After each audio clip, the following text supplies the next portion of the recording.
Okay, greetings and welcome to another Grenfell MediaWatch update. Today's edition I want to call Offline Shenanigans. And I think I want to start with the topic of donations. Now, do you remember last year when the Red Cross said they had to start selling off some of the donations that the public had made because they'd received so much stuff that they were overwhelmed and that survivors just didn't need everything, so the best thing to do was to turn it into money. Well, can you imagine our horror and surprise when this week or last week a charity announces that they actually need to make a campaign calling for more donations, but this time for winter clothing, because many of the residents are suffering from problems such as their heating not working properly.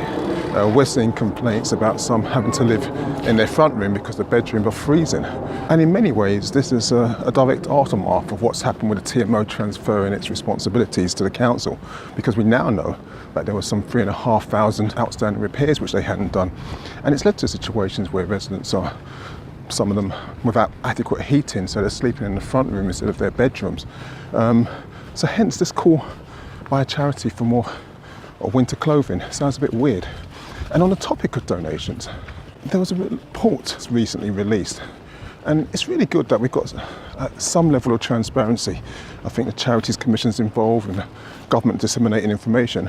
But, I mean, we scrutinised it, and I don't know, something's not quite right. 20 million was raised. Now, the bulk of the finances seem to be distributed by a company called the Ligali Portobello Trust. Now, a lot of fantastic praises heaped on them, probably fantastic people, I don't know. All I'm saying is that when we scrutinise the figures, we can see that there's around 5.5 million out of that 20 million that is allocated to those who are bereaved. There's another 2 million which is allocated to what I would call the will goes. So that is X amount of money will go to this family and will go to. So they're not actually being given, they're kind of pledged. And even remember the auction that took place where they raised around £2 million as well. The finances have received, or it looks like they've been received by the Portobello Trust, but we don't know if they've been distributed. So all in all, that's around, what, £9 million out of the £20 million that is sitting with one organisation. Oh, talking about finances, it's still really heartbreaking to hear that mental health is still a big issue. I mean, we knew it would be, but what's happening is that, I don't really remember, just before the Christmas season, government announced that it was going to pledge some money towards mental health services. Well, what's happening is that the scale of the trauma, of the issues, I think has been underestimated. So we're still seeing reports about people being on suicide watch. People are experiencing trauma at different times. And I think that this is what's leading to the shortfall in mental health funding, because the services are trying to do this on the cheap. So that's another issue for us to keep our eyes on. Now, do you remember Alex Sharma? Now, he's the government minister for housing who gave an Oscar-nominated performance on the topic of Grenfell in the Houses of Parliament. Well, he's been on a tour talking to, well, I think it's around 1,000 residents up and down the country on social housing, which is actually a very good thing. It's kind of like an audit, face-to-face with your government. Now, he's not learnt much other than, well, there's a lot of problems with social housing, the way people are treated, and also that affordable housing isn't really affordable. But the government, in its offline, online shenanigans, have actually now sacked him. And this is kind of the passing the buck technique which we discussed last week. This is kind of like one of the downsides of the parliamentary shuffles, where people with no experience, you know, the Toby Youngs of this world, can get these positions of power just basically because they're connected to the right people. Now, this game of musical chair between political pieces really matters, because if you think about the merger between Genesis and the Notting Hill housing, people still have serious concerns that if this goes through, or I think it has, but if it continues the way it's going, what will happen is that people will lose access to social housing stock because it'll be sold off to make a profit. You need advocates inside Parliament to fight those kind of concerns. You see, what happened at Grenfell really matters, and not just in Kensington, not only just in London, but all over the UK. I mean, take Whittington, for example, Whittington Hospital. Last week, there was a meeting and they were trying to do a deal where Ryden, or one of the subsidiaries, were actually being contracted to build hospital buildings. Now protesters came round, they were quite loud and vocal, which I say good on them, and they kind of gave us a look at how democracy is supposed to work, because when the vote took place, and there was a vote of saying whether Ryden should be allowed, some people said yes, some people said no. You see, that kind of direct action where people are voting with their feet, well, actually their hands, but you know what I mean, means that we can actually take a direct look at the democratic process. And recently, democracy has not been doing very good when it's been delivering people like Trump and Brexit to the world.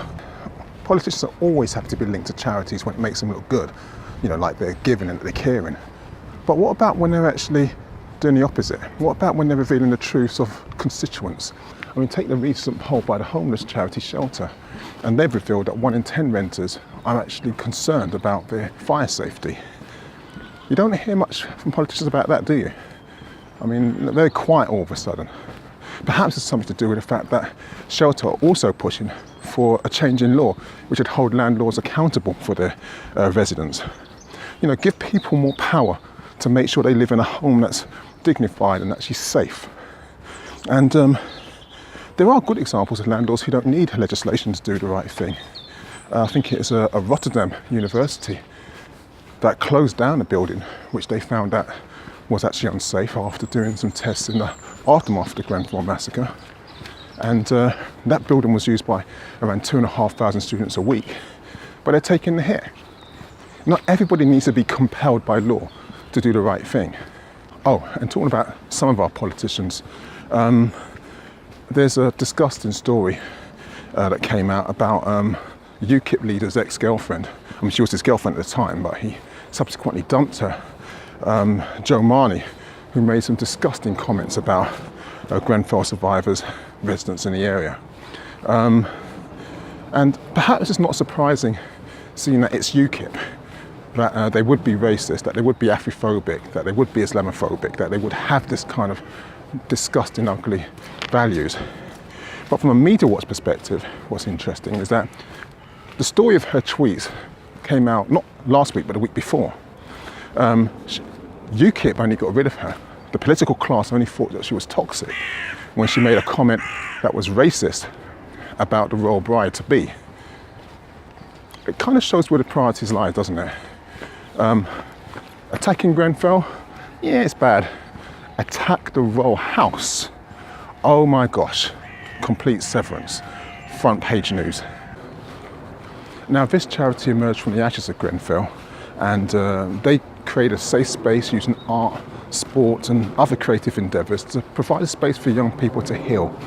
And they're a fantastic campaign. I think that more people should get behind them. Auntie Beeb, that's the BBC, have announced that they've got a DIY SOS kind of programme, something I don't watch, but essentially some of their archaeologists, some of their architects are looking to design a couple of spaces, one for the boxing club that was destroyed after the massacre, and a community space in the region. I think in Bay 20, Bay 22? I always mix the numbers up.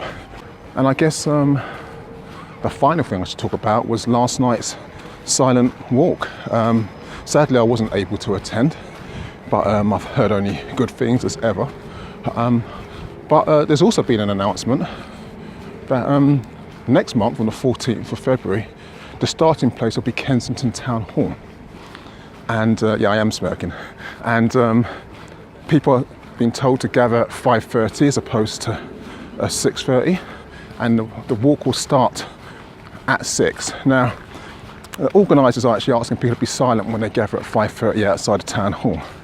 And that's a very nice and noble request. So I'm going to leave it there, and I'm going to say, no, I'm going to keep my mischief spirit out of this, and I'm going to say, may the ancestors continue to guide and protect us as ever. Ashe.